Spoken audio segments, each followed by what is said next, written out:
আসসালামু আলাইকুম রহমতুল্লাহি ওবরকাতুহু। সম্মানিত দর্শক, বিএনপির চেয়ারপারসন বেগম খালেদা জিয়ার মৃত্যুকে কেন্দ্র করে আওয়ামী লীগ সভানেত্রী শেখ হাসিনার শোক প্রকাশ এবং তার পুত্র জনাব সজীব ওয়াজেদ জয়ের একটি সুদীর্ঘ স্ট্যাটাস, ফেসবুক স্ট্যাটাস, এটি নিয়ে আলোচনা করব। যারা আমার দর্শক তারা অনেকে অভিযোগ করেন যে ঘটনা ঘটে যায় তার অনেক পরে আপনি কেন এগুলো নিয়ে আলাপ আলোচনা করেন, পুরনো খবর আমাদের কি জানার দরকার রয়েছে। তাদের জ্ঞাতার্থে জানাচ্ছি যারা এই ধরনের প্রশ্ন করেন, আমি সাধারণত কোনো তরতাজা টাটকা খবর নিয়ে সংবাদ পরিবেশন করি না। আমি যে কাজটি করার চেষ্টা করি, যে কোনো একটা ঘটনা বা যে কোনো একটা খবর, সেটা সামনে পেছনে ভেতরে যে সকল তাৎপর্য রয়েছে, দ্য হিডেন জ্যামস, সেই জিনিসগুলো আমি আপনাদের সামনে তুলে আনার চেষ্টা করি। তো সেক্ষেত্রে যখন একটি ঘটনা ঘটে, আমাকে অপেক্ষা করতে হয় যে সেটি নিয়ে কী ধরনের প্রতিক্রিয়া হয়, একদিন, 2 দিন, 3 দিন, কখনো কখনো আমি এরকম রিপোর্ট করি যে 1 মাস পরে অনেক রিপোর্ট করে থাকি। তো বেগম জিয়ার সঙ্গে শেখ হাসিনার যে সম্পর্ক, এটি অমৃত মধুর। তাদের দুজনের মধ্যে আমি কাছাকাছি যখন দেখেছি, অনেক সুন্দরতম মুহূর্ত আমি তাদেরকে দেখেছি। আবার একে অপরের প্রতি ঈর্ষা এবং ক্রোধ, ক্ষোভ, মানে এটা ভাষায় প্রকাশ করার মতো নয়। শেখ হাসিনা সবার কাছে মুখরা রমণী হিসেবে পরিচিত। তিনি যা ভাবেন, যা করতে চান, সেগুলো ফটাফট বলে ফেলেন। অনেক অপ্রিয় কথা তার মুখ দিয়ে বের হয়ে যায়। ফলে বেগম জিয়া সম্পর্কে তার যে চিন্তা চেতনা, তার যে ধ্যান ধারণা, এ সবই আপনি তার মুখের ভাষা দ্বারাই বুঝতে পারবেন। ওর বাইরে বেগম জিয়া সম্পর্কে তার কোনো রকম আর একটা নেতিবাচক কথা নেই। কিন্তু শেখ হাসিনা সম্পর্কে বেগম জিয়ার যে চিন্তা চেতনা কেমন ছিল, এটি আপনি তার মুখের জবান দ্বারা বুঝতে পারবেন না। এর কারণ হলো তিনি কথা কম বলতেন। তার সন্তান তারেক রহমান সাহেবও তুলনামূলকভাবে কথা কম বলেন। যেমন শেখ হাসিনার পুত্র সজীব ওয়াজেদ জয়, তিনিও অনেকটা স্ট্রেট ফরওয়ার্ড ওয়েতে কথাবার্তা বলেন, কোনো ডিপ্লোম্যাটিক রিজন রাখেন না। তো সেই তুলনায় জনাব তারেক রহমান সাহেব কিন্তু তার মায়ের মতো অতটা স্বল্পভাষী নন, কিন্তু আবার শেখ হাসিনা বা যাকে বলা হয় সজীব ওয়াজেদ জয়ের মতো ঠিক অতটা স্ট্রেট ফরওয়ার্ড নন। ফলে কি হলো, আওয়ামী লীগ সম্পর্কে, শেখ হাসিনার সম্পর্কে বিএনপির মনোভাব কি, খালেদা জিয়ার মনোভাব কি, সেটি যাকে বলা হয় আপনাকে বুঝে নিতে হবে তাদের অ্যাকশনের মাধ্যমে। দুটো উদাহরণ দিলেই বুঝতে পাবেন। বেগম খালেদা জিয়ার ব্যক্তিগত চরিত্র নিয়ে শেখ হাসিনা কটাক্ষ করতেন এবং বিভিন্ন অশ্লীল অশ্রাব্য কথাবার্তা বলতেন। আর শেখ হাসিনার ব্যক্তিগত জীবন নিয়ে আমার ফাঁসি চাই, রেন্টু নামক এক ভদ্রলোককে দিয়ে একটা বই প্রকাশ করা হয়েছিল বিএনপির জামানাতে। সেখানে বিএনপির শাসনকালে শেখ হাসিনার ব্যক্তিগত জীবন নিয়ে যে কুরুচিপূর্ণ, যে অনৈতিক, অশ্রাব্য যে সকল মানে লিখিত যাকে বলা হয় দলিল, মানে আপনি যে কোনো একটা মন্দ জিনিস যখন লিখিত আকারে প্রকাশ করবেন, এটা একেবারে রীতিমতো স্ল্যান্ডারের পর্যায়ে চলে যায়, ডিফার্মেশনের সর্বোচ্চ স্তর, অসম্মানের সর্বোচ্চ স্তর। আপনি যদি একজন মানুষকে 1000 বার গালাগাল করেন, আর একবার যদি এটা কাগজে লিখে ফেলেন কোনো একটা পত্রিকাতে বা কোনো একটা বইতে, তাহলে ওই একবারে লেখাটা 1000 বার গালাগালির চেয়েতেও বেশি গুরুত্বপূর্ণ হয়ে পড়ে। সেটিকে বলা হয় স্ল্যান্ডার। তো শেখ হাসিনার ব্যক্তিগত জীবন নিয়ে বিএনপির জমানাতে এই যে একটা মতিউর রহমান রেন্টুর লেখা বই আমার ফাঁসি চাই, এর দ্বারা আপনি বুঝতে পারবেন যে শেখ হাসিনার সম্পর্কে, আওয়ামী লীগ সম্পর্কে বিএনপির চিন্তা চেতনা কেমন।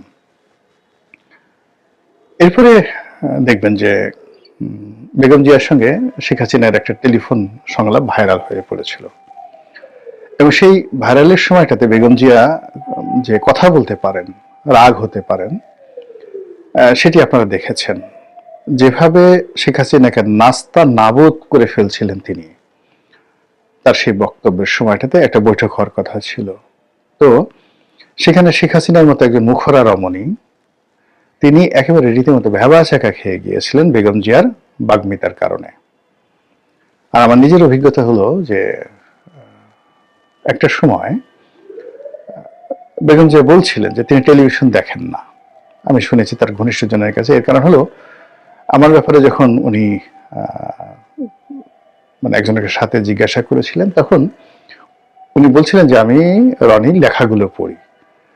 তো উত্তরে সেই লোক বলছিলেন যে রনি তো যা লিখে তার চেয়ে বেশি টেলিভিশনের টক শো সে করে। তো বলে যে আমি আসলে কোনো টক শো দেখি না, টেলিভিশন দেখি না, বাংলা কোনো চ্যানেল দেখি না।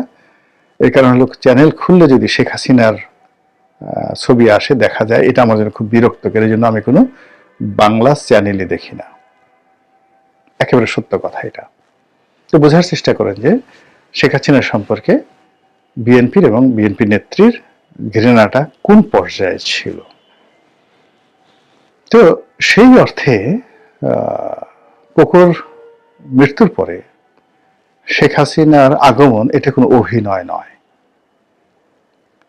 এটা যে অভিনয় নয়, এর কারণ হলো যে সম্পর্কটা এতটা তিক্ত, সেই তিক্ত জায়গার মধ্যে খুব বিবেকের একেবারে যাকে বলা হয় সর্বোচ্চ নড়াচড়া না হলে কোনো মানুষ এখানে সাধারণত আসে না, এখানে অভিনয় হয় না। দ্বিতীয়ত আবার এই যে বেগম জিয়া যখন জেলে ছিলেন, তাকে অপদস্থ করার জন্য, ছোট করার জন্য, তাকে নিয়ে নানা রকম অশ্লীল অশ্রাব্য কথা শেখ হাসিনা বলেছেন। এবং তিনি তার সেই কারাগারে ঢোকার পর থেকে তাকে নিয়ে রাজনীতি করেছেন, এতে কোনো সন্দেহ নেই। তিনি তাকে বিদেশে যেতে দেননি। তারপরে তার মুক্তি নিয়ে নানা তালবাহানা করেছেন এবং তার একটা সাধারণ মামলাকে জটিল করে যেভাবে তাকে এতিমের টাকা চোর বলে গালাগাল করেছেন, এটি শেখ হাসিনার একটা এক্সট্রিম মনোভাব খালেদা জিয়ার প্রতি। তো সেই খালেদা জিয়ার মৃত্যুর পর যে শোক জানানো, এটা মাছের মায়ের কান্নার মতো নয়। এখানে ভিতর থেকে একটা আবেগ কাজ করেছে। এটা ঠিক এই স্তরে আপনি যদি দার্শনিক চিন্তা না করেন, তাহলে আপনি বুঝতে পারবেন না। যেমন ধরুন, আপনি একজন মানুষকে খুব নির্যাতন করলেন, একজন মানুষের প্রতি খুব অবিচার করলেন, এবং যখন আপনি অবিচার করলেন, অনাচার করলেন, তখন আপনার বোধ ছিল না, কিন্তু আপনি পরবর্তীতে বিপদে পড়ে গেলেন। বিপদে পড়ার পরে আপনি তখন অনুধাবন করলেন যে বিপদে পড়লে কেমন লাগে। এবং ঠিক সেই সময় আপনার যেটা উপলব্ধি, সেই উপলব্ধি থেকে আপনি যখন সরি বলবেন, শোক প্রকাশ করবেন, সহানুভূতি জানাবেন, ওটা হৃদয় থেকে আসে।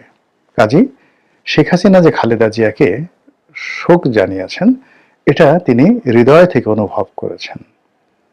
এখানে অনেকে যারা বলেছেন যে শেখ হাসিনার আগে মাপ চাওয়া উচিত, তারপরে তার শোক জানানো উচিত, আমি বিনয়ের সাথে বলবো যে এই বক্তব্যটি ঠিক নয়। কারণ হলো, তিনি যে শোক জানিয়েছেন, এটাই মূলত পার্ডন মি, আমাকে ক্ষমা করুন, আপনার মৃত্যুতে আমি অনুতপ্ত, দুঃখিত, লজ্জিত।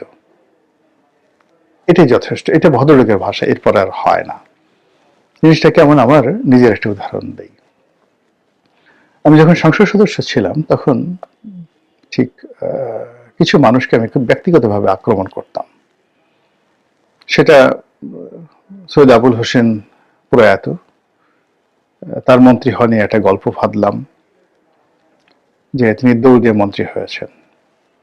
স্বরাষ্ট্রমন্ত্রী মহিউদ্দিন খান আলমগীর সাহেব, সাহারা খাতুন, শামসুল হক টুকু, সাবেক মন্ত্রী শাহজাহান খান থেকে শুরু করে আওয়ামী লীগের যত বিখ্যাত বিখ্যাত লোক ছিল, মানে আমি টকশোতে গিয়ে প্রকাশ্যে তাদের বিরুদ্ধে যে সকল কথাবার্তা বলেছি, বড় বড় নেতা, সেটা বাহাউদ্দিন আসিম সাহেব, মাহবুল আলম হানিফ সাহেব, সৈয়দ আশরাফ সাহেব থেকে শুরু করে এমনকি ওবায়দুল কাদের সাহেব, এই কথাগুলো বলেছি।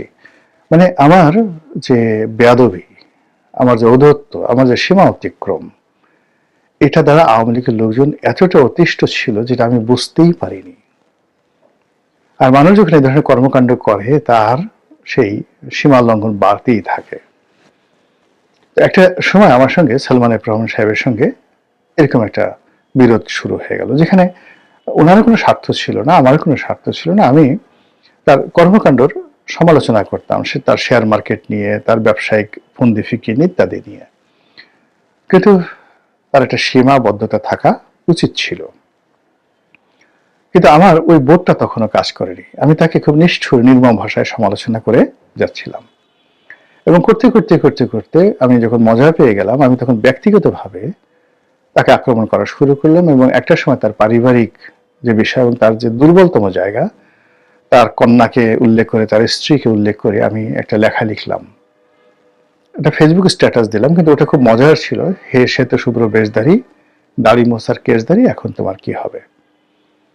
তো এটা আবার সকল পত্রপত্রিকা একেবারে লিড নিউজ হিসেবে এটা প্রকাশ করলো, যার ফলে কি হলো, জনাব সালমান এফ রহমানের মানে এটা তার জীবন বেঁচে থাকা মরে যাওয়া একটা সওয়াল কা জবাব হলো, যে তিনি বেঁচে থাকবেন অথবা আমি বেঁচে থাকবো, তিনি ঘুরে বেড়াবেন, তিনি আওয়ামী লীগে থাকবেন না সেটা আমি থাকবো, এরকম একটা জায়গাতে তিনি চলে গেলেন। এবং এটা আমি বুঝতে পারলাম না।